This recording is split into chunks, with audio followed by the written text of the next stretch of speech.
বহিরাগত সন্ত্রাসী মাধ্যমে আমাদের নেতা অধ্যক্ষ শেখ হাসিনার উপরে অন্তর্গত শারীরিক হামলা চালায় এবং সেই হামলা সে অত্যন্ত আহত হয়। আহত হওয়ার পরেও আমরা চেষ্টা করেছি আমাদের শিক্ষক ভাইয়েরা আমাদের শিক্ষিকারা, বিশেষ করে শিক্ষিকারা তারা মানব ঢাল তৈরি করে এবং মানব ঢাল তৈরি করে তাকে আমরা দেখাবার চেষ্টা করি, কিন্তু যে সন্ত্রাসী যারা আমাদের পূর্বপরিণতভাবে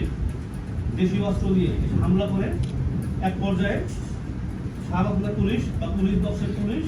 আমাদের অধ্যক্ষ শেখ হাসিনার নেতৃত্বে নিরাপদ হেফাজতে শাহবাগ থানা নিয়ে যায়। আমরা শাহবাগ থানা যাই, আমাদের শিক্ষক নেতৃবৃন্দ আমরা যারা আছেন সব নেতৃবৃন্দ আমরা শাহবাগ থানায় যাই এবং সেখানে কথা বলি, কিন্তু তারা